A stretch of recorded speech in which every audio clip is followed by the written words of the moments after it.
আসসালামু আলাইকুম everyone, welcome back to my new blog. তো আমি সেদিন যাচ্ছিলাম সুইমিং পুলে গোসল করতে। তো আমার খুব ক্ষুধা লেগেছিল, তো আমি একটা রুটি কিনে নিয়ে খাবার খেতে খেতে চলে যাচ্ছিলাম। এখানে দেখাচ্ছিলাম মানুষজন টাকার ভিতরে কত কিছু লিখে রাখে। অনেকদিন ধরে ভাবছিলাম সুইমিং পুল যাব। তো আমি, আমার ফ্রেন্ডের আম্মু আর তার বোন আর দুইটা বাচ্চা মিলে আমরা চলে গিয়েছিলাম সুইমিং পুল। এখানে যেতেও আমাদের অনেক হ্যাসেল পোহাতে হয়েছে।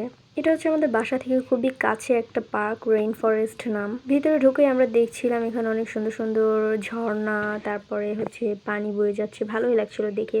যদিও আমি এর আগে একবার গিয়েছিলাম, সেই দিন অনেক বৃষ্টি ছিল, তো ভালো করে ঘুরে দেখতে পারিনি। যখন গিয়েছিলাম তখন এটা অন্যরকম ছিল, এখন আরো অনেক অনেক পরিবর্তন নিয়ে এসেছে এটা। আমরা আর ঘুরে দেখবো কি, আমাদের ধৈর্যই হচ্ছিল না যে আমরা আগে সুইমিং পুল যাব, তারপর এটা পরে আমরা ঘুরে দেখবো। এটা যেতে যেতে আমরা যতটুকু ভিডিও করেছি ততটুকুই। ভেবেছিলাম সুইমিং পুলে গোসল করে এসে তারপর এই রাইডগুলোতে উঠবো, কিন্তু আমাদের সেই টাইমটুকু হয়নি। এই পার্কটার একটা বিশেষত্ব এখানে পার্কের সাথে সাথে চিড়িয়াখানাও আছে, যেখানে হরিণ, ময়ূর, বুনো, হাঁস, মুরগি এসব আমরা দেখতে পাই। পার্সোনালি পার্কটা আমার অনেক ভালো লাগে।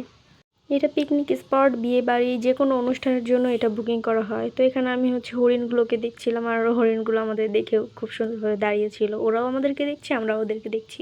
যে কোনো জায়গায় গেলে আমি খুব এক্সাইটেড থাকি, কখন আমি এই জিনিসটা করব, এই জিনিসটা করব। ঘুরে দেখার সেরকম সময়ই হয় না, তাও যেতে যেতে যতটুকু ভিডিও নিতে পেরেছি এতটুকুই আপনাদের সাথে শেয়ার করলাম। সুইমিং পুলে যেতে হলে এই হরিণ টরিণ এসবের সামনে দিয়ে যেতে হয়। তো এই যে এই সুইমিং পুলটা ছিল ছেলেদের সুইমিং পুল। এই সুইমিং পুলের একটা ভালো দিক এখানে ছেলে মেয়ে আলাদা আলাদা, মেয়েদেরটায় কোনোরা ছেলেরা এলাও না। এর আগে যখন এসেছিলাম তখন এই মেয়েদের সুইমিং পুলটা ছিল না, শুধু ছেলেদের ছিল, তো তখন আমরা আসিনি। এখন যখন মেয়েদেরটা হয়েছে, তো আমরা এখানে সুন্দরভাবে নেমে গিয়েছিলাম, আর আমরা ছাড়া এখানে আর কেউ ছিল না। সুইমিং পুলটা দেখে ভেবেছি যে পানি বেশি নাই, হয়তো অল্প পানি, কিন্তু না, এটা অনেক পানি ছিল। আমরা সুইমিং পুলে নেমেছিলাম আর এই পিচ্চিটাকে গোসল করিয়ে ওকে বসিয়ে দিয়েছিলাম যে ও খেলুক। যেহেতু বাচ্চা এতক্ষণ পানিতে ভিজিয়ে রাখলে ঠান্ডা বা জ্বর আসতে পারে, সেই জন্য ওকে আমরা উপরে বসিয়ে দিয়ে পাতা দিয়ে দিয়েছিলাম যে ও খেলতে থাকুক।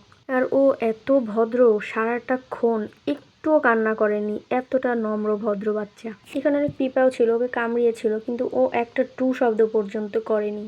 আর এটাই ওই পিচ্চিটার বড় বোন। ও সারাক্ষণ ওর মায়ের কাছে থাকতে চায়, আর এত কান্না করে, ওর মা যদি সুইমিং পুলে একটু দূরে যায় আর ও কান্না শুরু করে দেয়। আমার লাইফের বেস্ট একটা সময় গিয়েছিল এটা, আর আমার এতটা ভালো লেগেছে এই সুইমিং পুলটা। নেক্সট টাইম আমি আবার যাবো ইনশাআল্লাহ। আমরা 4 ঘন্টা সুইমিং পুলে গোসল করার পর বাসার উদ্দেশ্যে যাচ্ছিলাম। তো এখানে আমার ফ্রেন্ড অনেকগুলো গাছ দেখেছিল, তো এগুলো নিয়ে নিচ্ছিল আর নিয়ে বাসায় লাগাবে। এটা দেখেও আমরা অনেক হাসাহাসি করেছিলাম। আর আমরা 2 ফ্রেন্ড যেখানে থাকি সেখানে এত হাসাহাসি হয়, এত মজা হয় যা বলার বাহিরে। আমরা ভিতরে ঢোকার সময় অন্য রাস্তা দিয়ে এসেছিলাম, আর যাওয়ার সময় আমরা একটু ঘুরে যাচ্ছি, কারণ যেহেতু ওরা ফার্স্ট টাইম এসেছে এখানে, তো ওরাও একটু ঘুরে দেখতে পারে। আমরা যখনই সুইমিং পুলে যাই বা যেখানেই যাই, আমাদের হাতে এত সময় থাকে না, তাড়াহুড়ো করতেই হয়, সময় থাকে না, না হলে কি আর করার। পার্কটা পুরো ঘোরা শেষ করে আমরা গিয়েছিলাম দুপুরের খাবার খেতে কাচ্চি ভাইতে।